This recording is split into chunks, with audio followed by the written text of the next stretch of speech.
기원전 1만 년 전의 먼 옛날 사냥과 채집 생활을 하며 동굴에다가 그림을 그리고 현대의 가치관과는 좀 많이 다른 이러한 모습의 여성이 이상적인 모습이라 생각하였던 구석기 시대에는 우리와 같은 호모 사피엔스 사피엔스의 사람들이었습니다. 비록 그들은 문명이라고 부를 정도로 크게 발전된 생활을 하지는 못했지만 점차 시간이 지나며 동굴에서 나와 움집을 지으며 정착을 한 뒤 농경이란 것을 시작하였고, 그러다 청동이라는 푸르스름한 것들을 든 잘난 사람들이 나타나 돌덩이를 든 사람들을 정복하며 강제로 뭉쳐 살게 되더니 결국엔 뭉친 것을 넘어서 하나의 도시, 더 크게는 국가, 그리고 국가를 넘어 문명이라고 부르게 될 정도로 사람들은 발전하기 시작했습니다.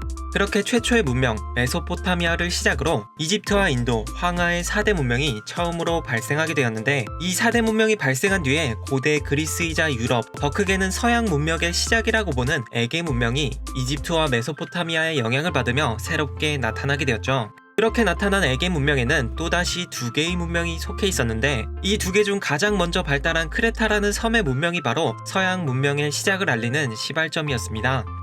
크레타 문명은 그리스 본토와 떨어져 있지만 미케네 문명이라고 불렸던 본토 사람들을 포함해 이집트와 서아시아 지역과도 활발한 무역 활동을 하였는데요. 그리스 본토의 사람들이 크레타의 선형문자 A를 가져와 자신들의 언어인 B로 만들거나, 크레타가 이집트의 미술을 본뜬 이집트풍의 벽화를 그리는 등 무역 활동으로 서로의 문명은 활발히 퍼져나갔습니다.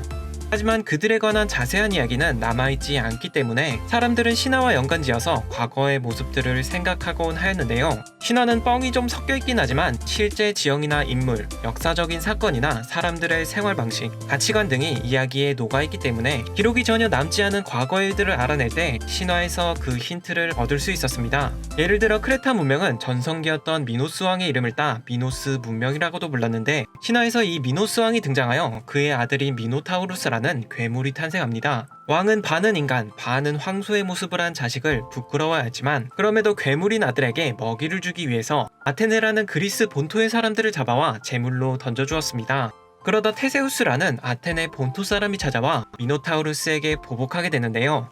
이러한 신화를 본 현대의 사람들은 이렇게 생각했습니다. 한때 미노스 문명은 그리스 본토 사람들에게 미노타우루스의 재물을 요구할 정도로 강대한 나라였을 테지만 결국엔 그리스 본토 사람에게 보복당하여 죽게 되었으니 당시 본토에서 일어난 문명이었던 미케네 문명이 미노스 문명을 멸망시켰을 것이다 라고 생각하며 신화를 통해 과거의 일들을 추론하곤 하였죠. 해석이야 어찌됐든 크노소스라는 의리의리한 궁전을 지으며 잘나가던 시절이 있던 미노스 문명은 소와 관련이 깊었고 결국엔 미케네 문명의 사람들에게 멸망당해버립니다. 선진 문명인 미노스를 제압하고 에게의 으뜸으로 부상한 미케네 문명은 테세우스가 왕이 되었던 고대 도시 아테네도 있었습니다. 하지만 당시에는 아테네보단 더 강력한 미케네를 중심으로 발전하였기 때문에 미케네가 문명의 이름을 대표하게 되었는데요. 미노스가 무역으로 발전했다면 미케네는 주로 전쟁과 무역을 하였고, 대표적으로는 아가멤논 왕이 이끌었던 트로이 전쟁이 있습니다.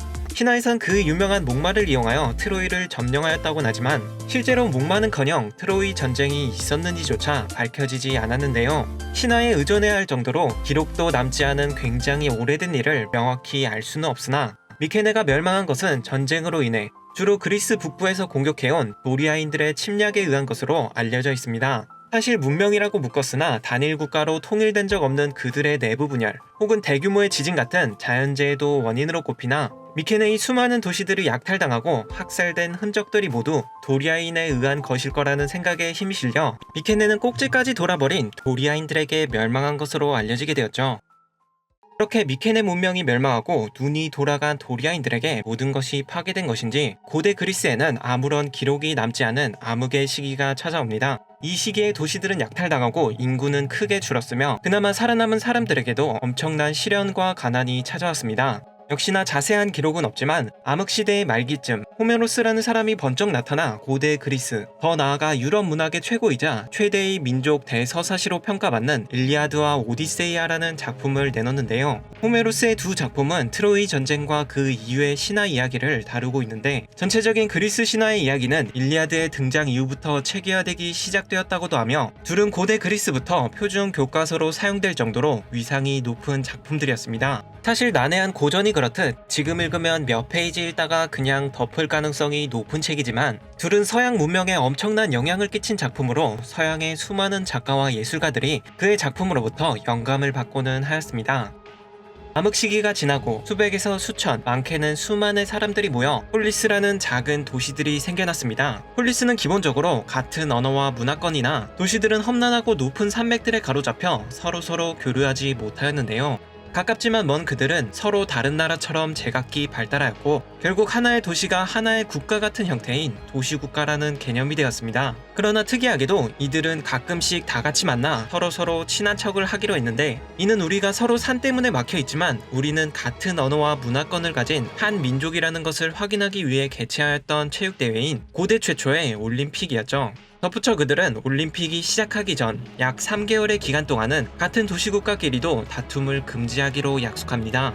그렇게 시작된 최초의 올림픽은 달리기가 가장 먼저 생겨나며 제1의 인기를 끌었고 대회는 현대처럼 4년에 한 번씩 오직 그리스 출신의 자유민 남자만 출전하였으며 지금과는 현저히 다르게 팬티 한 장 걸치지 않은 알몸으로 진행하였습니다. 그래서인지 여성은 참가는커녕 관전도 못하게 하였는데 만일 이 나체의 체육대회를 몰래 구경하다가 걸리기라도 하는 날엔 관전한 여성을 절벽에서 떨어뜨려 죽이는 사형을 시켜버립니다.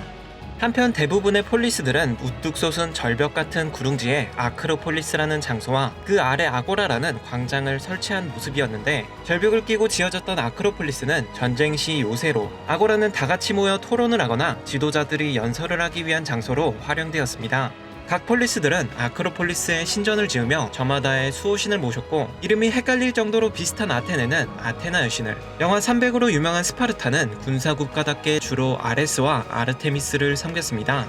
신화상에서 아테나는 아테네를 차지하기 위해서 포세이돈과 다툼을 하였고 스파르타는 도시를 세운 라케다이몬을 낳은 어머니가 아르테미스를 따르는 ним프였다고 합니다. 그런데 여기서 아르테미스는 자신은 물론 자신을 따르게 하는 자들에게도 헌혈을 지키게 하는 것으로 유명하였는데요. 하지만 그리스 신화에는 이럴 때 등장하는 난봉꾼 제우스가 있기 때문에 타이게테는 제우스에게 겁탈당하여 라케다이몬을 낳게 됩니다. 그렇게 태어났던 라케다이몬은 자신의 도시를 세우며 도시명을 아내의 이름으로 정했는데 그 이름이 바로 스파르타였습니다. 신화상은 이렇지만 실제로 스파르타는 미케네를 침공한 도리아인들이 세웠는데 그곳은 이 도리아인이라는 전투민족이 세운 나라답게 군사국가로 성장했습니다. 의무복무가 무려 10년에 달하는 북한보다 심했던 스파르타에서는 사내 아이들을 유치원생 때부터 소집한 뒤 머리를 빡빡 밀게 하여 공동체의 막사로 데려가 교육 겸 군사훈련을 시켰고 이 아고게라 불렸던 군사훈련은 무려 30살까지 지속되었습니다. 그도 그렇게 약 1만 명의 스파르타 시민은 자신들이 자유를 빼앗고 노예로 전락시킨 약 10만 명이 넘는 인구를 다스려야 했기 때문에 스파르타는 어려서부터 스파르타식의 엄격한 교육들을 행하게 되었던 것이었죠. 스파르타가 주변 지역을 정복하여 성장하고 발전하는 나라였다면 사실상 주인공인 아테네는 정반대의 나라였습니다. 해안가에 위치해 있던 아테네는 해상 사업에 적극적으로 참여하면서 다른 도시들과의 교류에 우호적이었고 특히나 이 시기에는 그리스 본토를 떠나 해외로 진출한 그리스인들에 의해서 식민지가 다수 건설되었는데 이 식민지와의 무역을 통해 폴리스들은 도시의 부를 증진시켜 나갔습니다. 참고로 오늘날 식민지라 하면 다른 나라의 주권을 빼앗고 착취를 하는 착취 식민지를 연상하기 쉽지만 이때는 그냥 거주하던 땅을 버리고 새로운 곳으로 이주하는 이주 식민지의 성격이 강했는데요. 마치 미네랄이 부족하면 일꾼이 멀티를 지으러 가듯이 그리스 본토의 험난한 산지 때문에 인구수에 비해 농경지가 부족했던 나라에서는 사람들을 강제로 이주시켰던 것이었죠. 그렇게 아테네 역시도 식민지를 개척하고 해상무역을 통한 상공업의 발달로 도시의 부를 축적하였고 그렇게 경제가 호황됨에 따라 부유해진 자유농민들도 늘어나게 되었습니다. 아테네 역시도 초기엔 스파르타처럼 왕이나 소수의 귀족들이 실권을 장악한 정치체제였지만 도시가 발전하여 돈이 많아진 농민들이 중장보병이 되어 나라를 지키게 되었는데 그러면서 그들이 정치적인 권리를 주장한 덕에 아테네에서 민주정치의 조짐이 보이게 되는데요. 농민들의 정치 참여 요구에 사실상 이권을 잡고 있던 귀족들이 반발하면서 서로 대립하게 되었고 대립이 점차 심해지자 솔론이라는 조정자가 등장하게 됩니다. 솔론은 우리 서로 싸우지 말고 공평하게 재산의 정도에 따라 정치에 참여하자며 정치적인 개혁을 시도하였는데 돈으로 해결하자는 솔론은 귀족과 농민들 모두에게 반발을 사며 물러나게 되었죠. 그렇게 솔론이 물러나자 민중들에게 지지를 받은 페이시스 트라토스라는 인물이 등장하였는데 민중의 지지를 한몸에 받은 그는 곤봉을 든 사람들을 끌고 와 무력으로 정권을 잡아버립니다. 보통 이런 식으로 정권을 잡은 독재자들의 인상은 최악인 편이었지만 페이시스 트라토스는 반대 귀족을 추방하여 그 토지를 농민들에게 분배하였고 거기에 상공업을 장려하고 은광을 개발한 덕에 결과적으로 아테네의 산업과 무역을 크게 확대시키게 됩니다. 하지만 그에 이어서 아들이 정권을 잡게 되었을 때 참주를 반대하는 귀족 세력들이 스파르타의 군대를 끌어들여 그를 몰아내버렸고, 그렇게 등장한 클레이스테네스는 우리 이제 독재를 방지하자며 참주가 될 것 같은 인물을 도자기 파편의 이름을 써서 쫓아내는 도편 추방제를 만들게 되었습니다. 거기에 그는 혈연과 귀족 중심의 행정을 개편하여 민회를 설치한 덕에 민중들의 정치적인 힘을 크게 키워 민주정치의 기틀을 닦아놓게 됩니다. 그렇게 아테네에서 점차 민주정치가 꿈틀대기 시작할 무렵 그리스 본토의 주요 폴리스들에게 동방의 대제국이었던 페르시아로부터 사절단이 찾아옵니다. 폴리스를 방문한 사절단은 지금 당장 페르시아의 흙과 물이라는 복종의 징표를 보내지 않으면 각오하라는 뜻을 전하였는데요. 이에 깜짝 놀란 여러 도시국가들은 흙과 물을 보내며 사절단의 요구를 받아들였지만 주요 폴리스였던 아테네와 스파르타는 페르시아의 요구를 거절하다 못해 사절단을 처형해버렸고, 사절단 처형의 소식에 분노한 페르시아가 거절한 폴리스들을 짓밟을 군대를 준비하게 됩니다. 사실 당시의 페르시아는 그리스 본토는커녕 아테네가 어디 붙어있는지도 모를 정도로 그리스에 관심도 없었습니다. 하지만 과거 아테네에서 페르시아에 사절단을 보내 동맹을 요청한 적이 있었는데, 거대한 제국이었던 페르시아의 입장에서는 갑자기 찾아온 듣도 보도 못한 아테네가 동맹하자는 소리에 페르시아는 아테네에게 동맹이 아니라 복종을 요구하게 됩니다. 그리고 이때 아테네는 흙과 물을 바치며 페르시아에게 복종한다고 맹세해버렸죠. 하지만 막상 이오니아라는 지역의 그리스 폴리스들이 페르시아에게 반란을 일으키자 아테네가 반란국을 군사적으로 지원하면서 페르시아의 뒤통수를 때려버렸고, 이에 분노한 페르시아는 이오니아에서 일어난 반란을 진압한 뒤 아테네와 그리스 국가들에게 각오하라는 사절단을 보내게 된 것이었죠. 그렇게 그리스는 페르시아와의 전면전쟁을 시작했지만 놀랍게도 그들은 페르시아와의 엄청난 체격차를 극복하고 주요 전투들에서 승리하게 되는데요.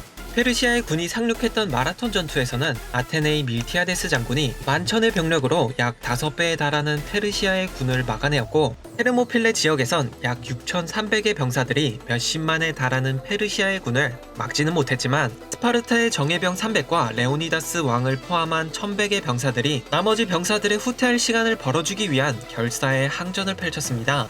하지만 결사의 군대를 제압하고 진격한 페르시아의 군에 의해서 아테네의 도시는 불바다가 되었지만 그리스군은 그 이후에 일어난 살라미스 해전에서 약 4배에 달하는 병력차를 극복하고 또다시 승리하는 등 그들은 페르시아와의 막대한 체격차를 극복하고 전쟁에서 승리하게 됩니다. 페르시아와의 전쟁이 끝이 나고 사실상 페르시아 전쟁을 주도했던 아테네에 황금기가 찾아옵니다. 페르시아를 물리치며 지중해의 패권을 잡은 아테네는 본래 페르시아를 막아내기 위해 결성하였던 델로스 동맹을 지배하면서 동맹국들을 속국화하는 사실상 아테네 제국으로 변하게 되는데요. 거기에 이 시기에 아테네는 페리클레스라는 인물이 나타나 모든 시민들에게 정치에 참여할 수 있는 권한을 부여하게 되면서 본격적인 민주정치가 시작됩니다. 그러나 아테네가 급부상하는 것에 불만을 가진 나라가 있었는데 바로 스파르타를 중심으로 한 펠레폰네소스 동맹이었죠. 사실 본격적으로 민주정치를 시작한 아테네가 점점 더 강력한 영향력을 가지게 되자 정반대의 정치체제를 가지고 있던 스파르타의 입장에서는 아테네는 불안하고 불편한 존재일 수밖에 없었습니다. 결국 불편한 관계는 아테네와 스파르타의 전쟁인 펠레폰네소스 전쟁으로 이어졌고, 무려 20년이 넘게 지속된 이 전쟁에서 스파르타가 승리하게 됩니다. 하지만 스파르타의 승리 이후에도 내전은 계속되었고 결국 핵심 폴리스 간의 오랜 전쟁으로 약화돼버린 그리스는 북쪽 변방에 위치해 있던 마케도니아 왕국에게 점령당해버리죠. 고대 그리스인들에게도 얘네는 정말 그리스인이 맞는지 헷갈릴 정도로 그리스 북쪽의 엄청난 변방에 위치해 있던 마케도니아는 사실 아테네 같은 주요 도시들에게 무시당하고 있었습니다. 이에 마케도니아도 자신들이 처한 혹독한 날씨와 잦은 외적의 침입을 나약한 남쪽 그리스인들이 버티지 못할 것이라며 서로서로 무시하고 있었는데요. 그런 마케도니아의 생각대로 나약한 남쪽의 그리스는 필리포스 2세에게 점령당해버렸고, 언젠가 페르시아에게 복수하겠다는 꿈이 있었던 필리포스는 단순한 그리스의 팔랑크스가 아닌 직업군인들을 위한 팔랑크스 대형을 개발한 군사적으로 굉장히 뛰어난 사령관이었습니다. 필리포스는 비록 페르시아 원정을 준비하다가 암살당해버리지만 그의 꿈은 그 유명한 알렉산드로스 3세에게 이어지게 되었는데요. 우리에겐 영어식 이름인 알렉산더 대왕으로 잘 알려진 알렉산드로스 3세는 아버지의 뜻을 이어받아 그가 닦아놓은 군사적인 기반을 바탕으로 세상을 정복하기 시작하였습니다. 동방 원정을 시작한 알렉산드로스는 페르시아를 시작으로 이집트와 메소포타미아 그리고 고대에서 거의 동쪽의 끝이라고 생각되었던 인도의 인더스강까지 나아가게 되었는데요. 그는 유럽과 아프리카, 아시아 대륙에 이르는 거대한 제국을 건설하면서 그리스 최고의 전성기를 이끌어내게 되었는데 특이하게도 그는 점령한 나라들의 문화를 인정하면서도 자신이 훌륭하다 생각했던 그리스의 문화를 서로 융합시키려 하였습니다.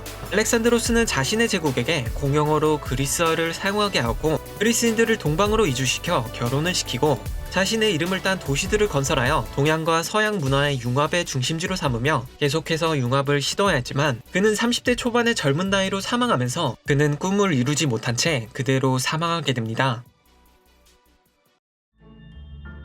알렉산드로스의 사망 이후 거대한 제국은 4개로 분열해버렸지만 세상은 생전의 그의 바람대로 그리스의 문화가 퍼져나갔습니다. 비록 갈라진 제국은 각자의 길을 걸어나갔지만 지배자들이 모두 그리스 문화를 선호했기 때문에 문화적인 융합은 계속되었는데요. 그렇게 그리스의 철학과 동방의 과학이 섞이며 자연과학이 발달하였고 그리스의 예술을 계승한 덕에 사실적이고 생동감 넘치게 표현되는 등 그리스의 문화와 그리스의 입장에서 동쪽 지역의 문화가 섞여 나타난 헬레니즘이라는 문화는 계속해서 퍼져나갔습니다. 하지만 정작 이를 퍼뜨린 마케도니아는 그리스 동쪽에서 빠르게 성장한 로마에게 패배하여 멸망당해버렸고 헬레니즘이 퍼지던 왕조들 역시 로마에게 병합되면서 그렇게 고대 그리스의 시대는 막을 내리게 되었습니다.